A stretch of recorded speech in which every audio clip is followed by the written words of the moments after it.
አይደለም እዚህ ቤት ሰራተኝነት ቀርቶ ቢሮ ውስጥም ስራ እንድትጀምሪ አልፈልግም ነበር። ቆይ ምን አተሽ ነው?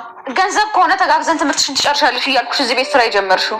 እኔ መማር ካልፈለግኩስ እና በቤት ሰራተኝነት ሽፋን ወሬ አመላላሽ መሆን ነው ፍላጎት? ኑሐሚን እባክሽ ወይዘሮ ዝናሽ አንቺ በዚህ ጉዳይ አይመለከትሽም። ይልቅ ከሰማችሽ ልጅቷ ወደ ቤት እንድትመለስ አድርጊያት። ግን እኮ አቶ ላይኩንም ጭምር ናቸው እዚህ እንድሰራ ይፈቀዱልኝ። ኑሐሚን ኤደን እኮ ከዚህ በኋላ እዚህ ቤት እንደ ሰራተኛ ሳይሆን እኮ እንደ ቤተሰብ ናት። እና ወይንስ ከዚህ በፊት በተፈጠረው ነገር ቂም ይዘሽብኝ ነው? ለሱም ደግሞ ከሆነ ኑሐሚን ይቅርታ አድርጊልኝ። ይቅርታ መቀበልና እኔ ለልጅሽ ሚስት ማድረግ የተለያዩ ነገሮች ናቸው። እሺ እንዴ በድጋሚ ከናሁም ጋር ተጣሉ እንዴ? ቆይ ምን ተፈጥሮ ነው? በእርግጥ በድጋሚ ያተጣሉ ኑሐሚን። አየሽ ግን ያቺ የተረገመች ልጅ እንዴት እያደረገች እንዳለች ቤተሰቡ ይኸው በእሷ ጦስ ሁለት ወንድማማቾች ፊት ለፊት የተደባደቡ። እኔ ምንም ማድረግ አልቻልኩም። ብትወጂ ኖሮ ወንድሜ መሬት ላይ አስተኝቶ ሲደበድበኝ ዝም አትይም። ወንድሜ እንደሆነ ነገርሽ ታስጠኝ ነበር አለኝ። በእርግጥ ናሁም በጣም ያሳዝናል። ግን ደግሞ ባንቺም አልፈርድም። ለድብድቡ ብለሽ ሚስጥርሽን ብታወጪ ኖሮ ትዳርሽ ትልቅ አደጋ ውስጥ ነበር የሚገባው። ልክ ነሽ ኑሐሚን። እኔ እነሱን ፈርቼ እኮ ነው ዝም ያልኩትኝ። እንዴት ነው ልጆቿ ሲደባደቡ አንዲት እናት እያለች ዝም ማለት የምትችለው? አምራን መቼም ያሰበችው ነገር አይሳካም። እኔ በህይወት ቆሜ እያለሁኝ መቼም ያቺ ሴት የልጄ ሚስት ሳትሆን። ወይዘሮ ዝናሽ ይቅርታ አድርጊልኝና ያጉልልሽ ጥሩ አይደለም። እንደዚህ በማድረግሽ ናሁምንም እልህ ውስጥ አስገቢውና ትልቅ ነገር ይፈጠራል። ኑሐሚን እስኪ አንድ ነገር ልጠይቅሽ። ጠይቂ፣ ችግር የለውም። አሁን የምጠይቅሽ ቀላል ጥያቄ አይደለም። በዛ ላይ ደግሞ ሳትዋሺ እውነቱን ብቻ እንድትነግሪኝ ነው የምፈልገው። ይህን ያህል ምን ልጠይቂኝ ነው ወይዘሮ ዝናሽ? መመለስ የምችለው ከሆነሽ ኑሐሚን እስኪ እውነቱን ንገሪኝ። ልጅን ታፈቅሪዋለሽ ወይስ አታፈቅሪው? ልጅን? አልገባኝም ወይዘሮ ዝናሽ። ቆይ ስለ የትኛው ልጅ ነው የምታወሪው? እያወራሽ ያለሁት ስለ ናሁም ነው። ልጄ ናሁምን ታፈቅሪያለሽ ወይስ አታፈቅሪው? ናሁም እኮ የልጅ አባት ሊሆን ነው። እንዴት ነው ከሚያፈቅራ ሴት ልጅ እየጠበቀ ያለ ሰው ማፈቅረው? ግን እኮ ኑሐሚን ያቺ ልጅ ለናሁም እንደማትሆን ታውቂያለሽ። ልጁንም ደግሞ ያረገዘችው ሆን ብላ ለማጥመድ እንደሆነ ታውቂያለሽ። ልክ ልትሆኚ ትችያለሽ ወይዘሮ ዝናሽ። ግን ደግሞ ዋናው ነገር የእሱ ምርጫ ነው። እሱ ደግሞ የመረጠው አምራንን ነው። ሰላም ሰላም ውድ ቻናል ቤተሰቦቼ አስቶኒ ዛሬ ደግሞ በሌላ ቪዲዮ መጥተናል። ተወዳጅ ሆኗል ድራማ ዛሬ የምትፈጠረው የሚለው ዳውም እንግዲህ ጓዙ ሰብስቦ ዳግም እዚህ የሚቆይ ከሆነ አባዬ እኔ ቤቱን ለቅላቸዋለሁ ብሎ ጓዙ ሰብስቦ ከቤት ይወጣል ማለት ነው። አገዱኩን አርፈ የምትቀመጥ ተቀመጥ ዳጊ ሆነ አንተ ከዚህ ቤት መውጣት የለባችሁም። የማስተዳድራችሁ እኔ እንጂ አንተ አይደለም። ስለዚህ ማን ይምጣ ማን ሄድ አንተ አይመለከትም። የምትናገረው ነገር እያሰብክ ብሎ ነው ተቆጣ አባቱ ማለት ነው። ዳጊ እንግዲህ አንተ ሳውን የጠራኝ እንግዲህ አቶ ልኩ እንድመጣ ፈልጎ እሳቸው ነበር የጠሩ ለአንተ ብዬ አይደለም የመጣሁት እያሉ ከናሁም ጋር ይጣላል ዳጊ ማለት ነው። እንግዲህ አንተ ማትወጣልኝ ከሆነ እኔ እወጣላለሁ። እዚህ አንድ ቤት ውስጥ በጭራሽ እኔ እናንተ አብረን ብንሆን ናሁም እባክህ ተረጋጋው እያለ ዝናሽ ብትለምነውም ነገር ግን ማያንቲ አንቺ ተይ ለዚህ ልጅ ይሄናል እንደምትቆረቆሪ አልገባኝም። ቆይ ከዚህ ልጅ ጋር ምንድነው የሚያገናኝሽ እያላት ነበር። ለምትናገረው ነገር እንደከትኖር እባክህ ተረጋጋ እያለችው ነበር። ነገር ግን ናሁም በጣም አመረረ። ጓዙ ሰብስቦ ከቤት ለመውጣት ተገደደ ማለት ነው። ዳግም እዚህ የሚቆይ ከሆነ እኔ በጭራሽ እዚህ ልቆይ አልችልም። አባዬ እንግዲህ ከኔ ልቅ እሱን መረጣችሁ። እንግዲህ ደስተኛ እንደምትሆኑ ተስፋ አደርጋለሁ ብሎ ጓዙ ሰብስቦ ከቤት ወጣ ማለት ነው። ኤደንም ናሁምን ከዚህ በኋላ እዚህ እንድትሰሪ አልፈልግም። ቀጥለሽ ወደ ቤት እንድመጭ ይፈልጋል። ለእናትሽና ለአባዬ ነግሬ አባዬ ሳዝንብሽ ቶሎ ብለሽ ወደ ቤት እንድትመለሺ እፈልጋለሁ እያለቻት ነበር። ነገር ግን ኤደን እዚህ መስራት እፈልጋለሁ ቶሎ ራሱ ፈልጓት እኔ መስራት እዚህ እፈልጋለሁ ብትሉም ነገር ግን በጭራሽ ይሄ ሊሆን አይችልም። ቀጥለሽ ወደ ቤት እንድትመለሺ ናሁም እንግዲህ ይጣላሉ ከናሁም ጋር ማለት ነው። ናሁም እንግዲህ ንግግሩ ወይም ደግሞ የሚያደርገው ነገር ግራ ተጋብቷል። በቃ የምናገረው ነገር አያውቅም። ናሁም ቆይ እኔ ምን አድርጌ ነው ግን እኔ ላይ ብትናደደው ንዴት ምንድነው እኔ ላይ እንደዚህ የማበሳጨው እያለች ነበር። ልቁንስ በተጥቀጥ ይቀርፊ ስራሽ ብትሰሪ ይሻልሻል እያላት ነበር። እና እሺ ስራዬን በአግባቡ እየሰራው ነው ግን እንደዚህ እንድታመነጫጭቅ አልፈቅድልህም እያለችው ነበር። እምራን ናሁም ከዚህ ቤት ናሁም ያቺ እርጉም ከዛ ካንተ ጋር እንድትቆይ አልፈልግም እንደምንም ብለን ከዛ አባራት እያለችው ነበር። እሱ ማድረግ አልችልም ምክንያቱም እኔ ሳውን አባዬ ነው እሷን የቀጠራት እያላት ነበር። ነገር ግን እኔ የምለው ነገር አንድ ነገርም ቢሆን እሺ አትለኝም፣ አትስማማኝም አይደለም።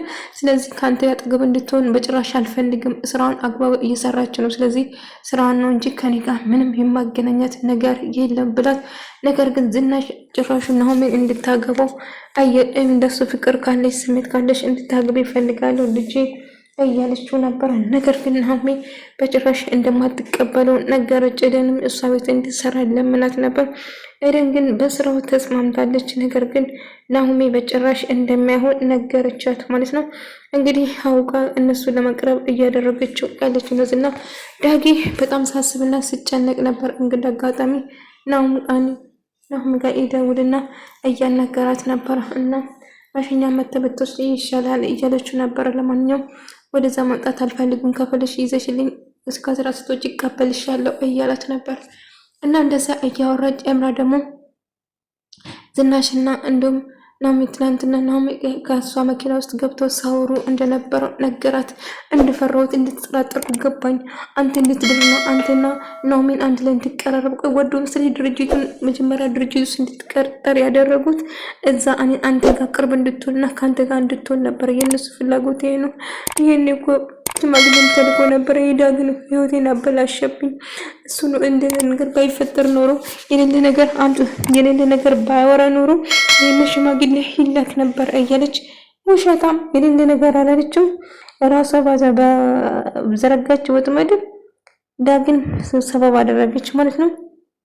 አብራ እባክሽ የኔ ፍቅር አታልቅሽ፣ በቃ ሁሉ ነገር ይስተካከላል እያለቻት ነበር። ነገር ግን አላውቅም ብቻ ጨንቆኛል እያለች ስታስመስል ነበር ማለት ነው። ነገር ግን በቃ ተረጋጊ፣ ለማንኛውም ሁሉ ነገር ሰላም ይሆናል እያለች ነበር። ዳጊ ናሆም ጋር ደውሎ እያወራት ነበር እሷም ማለት ነው። ነገር ግን እሷም ወደዚህ እንድትመጣ እያለችው ነበር። ነገር ግን ወደዛ መምጣት አልችልም፣ እባክህ ወደዚህ ላይ ታቀብኛለሽ እያላት ነበር። እሺ እሱ ችግር የለውም ግን አድርጋለሁ፣ ግን አንተ ከቻልክ መተከዚህ መቀበል ትችላለህ እያለችው ነበር። ነገር ግን ዝናሽ እሷን ለማናገር ወደሱ መጣ እየጠየቀቻት ነበር። እንደውም እስቲ እውነቱን እንድትነግሪኝ ፈልጋለሁ፣ ልጄን ታፈቅራለሽ ወይስ አታፈቅሪም ብላ ጠየቀቻት። ነገር ግን ናሆሜ ከሷ ጋር ምንም አይነት ግንኙነት እንደሌለ እሱ ናሆም እኮ በቅርቡ የልጅ አባት ሊሆን ነው፣ ፍቅረኛ አለው። እንዴት ነው የልጅ አባት ሊሆን እንደደረሰና ፍቅረኛ ላለው ሰው እንዴት ላፍቅረው ይችላለሁ እያለቻት ነበር። እባክሽ ያው ታውቂያለሽ እምራን ያረገዘችው እሱ ወጥመድ ውስጥ ለማስገባት ነበር፣ ለዛ ነው እንጂ ልጄ መጨረሻ ከሷ ጋር አይሆንም እያለች እንግዲህ ናሆም የመረጠው እምራን ነው። ስለዚህ እሱ የመረጠው ብቻ ነው ሊሆን የሚችለው። ስለዚህ እባክሽ የሌለ ነገር አታውሪ፣ እኔ ከሱ ጋር ምንም አይነት ግንኙነት እንዲኖረኝም አልፈልግም እያለች ነገረቻት። አቶ ልኩን እጅግ በጣም አዘነ። አሁን እየተደረገ ያለው ነገር ግራ ተጋባ። ጠረጴዛው ባዶ ሆነ። በፊት ቤተሰብ ተሰብስቦ አንድ ላይ ሲበሉና አንድ ላይ የነበሩ አሁን ላይ ነገር ግን ቤተሰቡ ዝብርቅ ብሎ ኤደንም እነሱ ቤት ብትመለስም እንዴት እዚህ መጣሽ ብሎ እየጠየቃት ነበር። ያው ወይዘሮ ዝናሽ እንዳመጣችና እዚህ መስራት ታዲያ አባትሽና እናትሽ ይሄን ነገር ያውቃሉ ብሎ ጠይቃት፣ አይ ማንም አያውቅም፣ ናሆሜት ግን ታውቃለች፣ እሷ ብቻ ነች የምታውቀው ብላ ነገረ።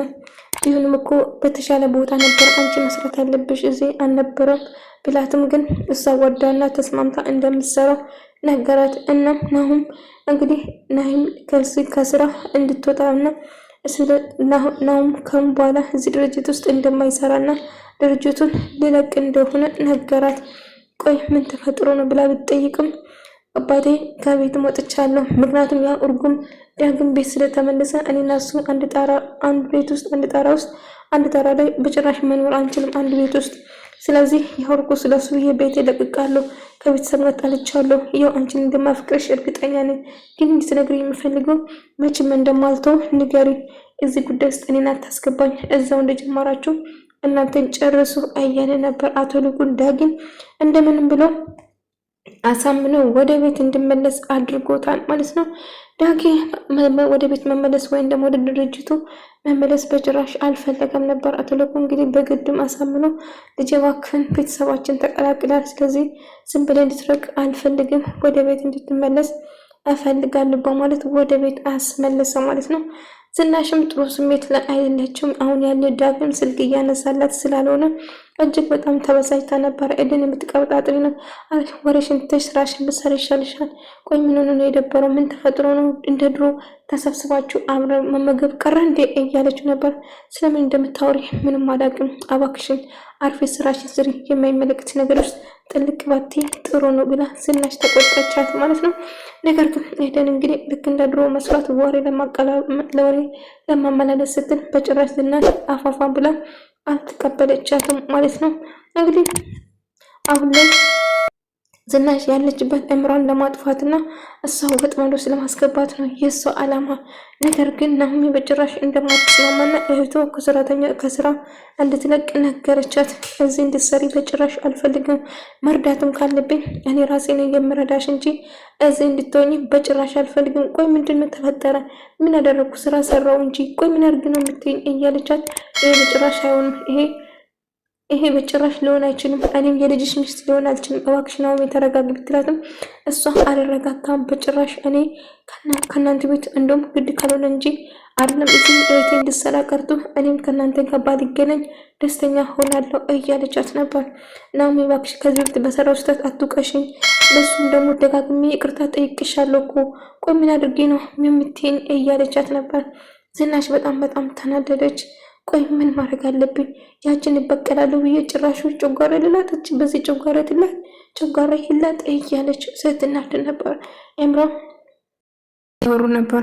እኔ አሁን ያው በእርግጥ ፍቅሩ ንጹህ ፍቅር ባይገናኘንም ግን አሁን ህይወት ለመስራት ስለምንፈልግ ድርጅቱን ሙሉ በሙሉ አንተ ብትቆጣጠር ደስ ይለኛል ስትል አይ ይሄማ ሊሆናችን ኤምራ እባክሽ ድርጅቱ እኮ የአባቴ ነው እንጂ የኔ ንብረት የቤተሰብ ንብረት ነው እንጂ የኔ ንብረት እኮ አይደለም ይላታል። እንደዛ ብሎ ነገር የለም አሁን የራሴ ማድረግ አለብህ፣ ምክንያቱም ቤተሰብ ልንመሰረት ስለሆነ ግዴታ ያስፈልገናል እያለች ነበር። ምንም ቢሆን ግን ድርጅቱ የአባቴ ነው እንጂ የኔ አይደለም ይላታል። በዛ የተነሳ ኤምራ ግን በጭራሽ አትቀበልም። ታዲያ ምንም ነገር ሳይኖረን እንድንጋባ ነው የምትፈልገው? እንደዛ ከሚሆን ዝም ብለን በፍቅር አብረን ብንቆይ አመርጣለሁ እንጂ በጭራሽ ምንም ነገር ሳይኖር አብረን እንድኖር አልፈልገውም ትላለች። ቆይ ምንም ነገር ባይኖርንም እኔና አንቺ አንድ ላይ መሆናችን እኮ ነው በቂ ዋና እያለት ነበር። ዝናሽ እጅግ በጣም ተጨንቃ ነበረ። ዳጊ ግን እርግጠኛ አመጣለሁ ብለሃል እያለችው አዎ ይመጣል እያለ እንዳጋጣሚ ናሆም ይመጣል ማለት ነው። አቶ ለኩና ዝናሽ ቁጭ ብለው ዳግን እየጠበቁ ነበር። ቆይ ማንን እየጠበቃችሁ ነው? ምናምን ሌላ ማንን ልጠብቅ እንችላለን? ዳግን እየጠበቅን ነው። እኔም በሆነ እኮ በጭራሽ አትጠብቁኝም።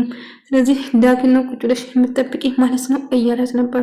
ታዲያ ማንን መጠበቅ ነበረብን እያለ ያለች እዚህ ቤት ያርጉሞን ያለች እዚህ ቤት ወይኔ እሱ ወይን እሱ መኖር አንዳችን መውጣት ይኖርብናል። ትሰማኛለህ? በጭራሽ እዚህ ቤት ቦታ አይደለም። ከዚህ ቤት እንድትወጣ ፈልጋለሁ፣ አለዛ የማይሆን ነገር ነው የሚፈጠረው ይላል። ዳጊ ምንም መልስ አልሰጠውም። ዳጊ እንኳን ደህና መጣህ እና ቁጭ በል ልጄ ብሎ አቶ ልኩን ያስቀምጣሉ። አባዬ ወይን እሱ ወይን እኔ መምረጥ አለብህ እያለ ነበር። ናው ስነ ስርዓት ያዝ እንጂ የምትናገረውን እያሰብክ እያለ ነበር። ችግሩ ከአንተ ጋር ምንም ችግር የለብኝም፣ የፈለግኩን የማመን ትችላለህ፣ ነገር ግን ለእኔም ስትናገር ስነ ስርዓት ኑር ይለዋል። አንተ ነው ስነ ስርዓት የምታስተምረኝ እያለ ለመታው እየተንጠራራ ነበር። ናም አረፍ ብያለሁ፣ በጭራሽ እጅን እሱ ላይ ማንሳት አትችልም። ትሰማኛለህ? አርፎ ማትቀመጥ ከሆነ ከፈለክ አንተ መውጣት ትችላለህ ትለዋለች። ዝና ጭራሽ ማንነቱ የማይታወቅ ልጅ እሱ መረጥሽ ማለት ነው ብሎ ናሁም እጅግ በጣም እናደዳል። እንግዲህ እሱን የምትፈልጉ ከሆነ እኔ ቤቱን ለቅቄ ይወጣላቸዋል ብሎ ሻንጣውን ሰብስቦ ከቤት ይወጣል ናሁም ማለት ነው። በመጨረሻ እንግዲህ ቤቱን ለቆ ይወጣል። ዳጊ ወደ ቤት ይመለሳል ማለት ነው። ወደ ተመልካዮቼ የዛሬ ቪዲዮ ይመስል ነበር። በቀጣይ እስክንገናኝ ድረስ ሰላማችሁ ይብዛ።